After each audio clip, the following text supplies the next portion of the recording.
Verse by verse meditations. Genesis chapter 7. Genesis chapter 7 and verse 16. And they that went in male and female, of all flesh, as God had commanded him. And the Lord shut him in. Isaiah chapter 22 and verse 22 says, And the key of the house of David will I lay upon his shoulder, so he shall open, and none shall shut, and he shall shut, and none shall open.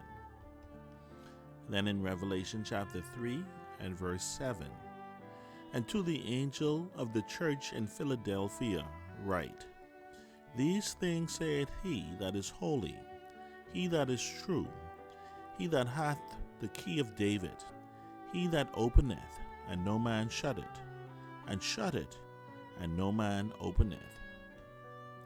When we close our eyes at night and sleep, we can sleep peacefully knowing that our doors are locked shut and are secure. If something were to happen to our doors, we would not rest until those doors are fixed and secure once again. The first seafaring vessel had never been tested until it really mattered. Would it float? Would it be waterproof? It was the Lord that gave them the blueprints for the building of the ark.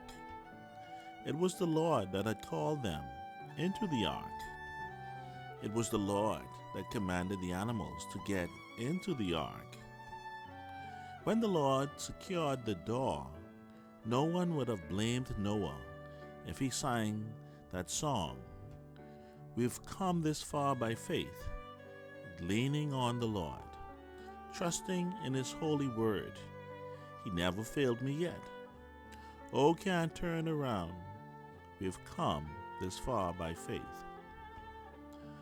In Matthew chapter 14, verses 22 and verses 24, And straightway Jesus constrained his disciples to get into a ship and to go before him unto the other side, while he sent the multitudes away. But the ship was now in the midst of the sea, tossed with waves, for the wind was contrary. It was by the command of Christ that the disciples found themselves in the midst of a storm. In John chapter 9, verses 2 and 3, And his disciples asked him, saying, Master, who did sin, this man or his parents, that he was born blind? Jesus answered, Neither hath this man sinned, nor his parents, but that the works of God should be made manifest in him.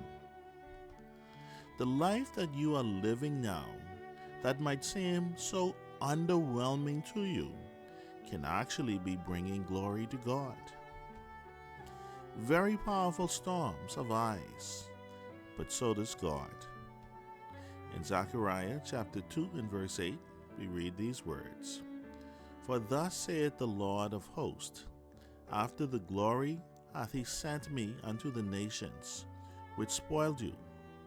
For he that toucheth you, toucheth the apple of his eye. That song, We've Come So Far by Faith, was written by Carlton Pearson.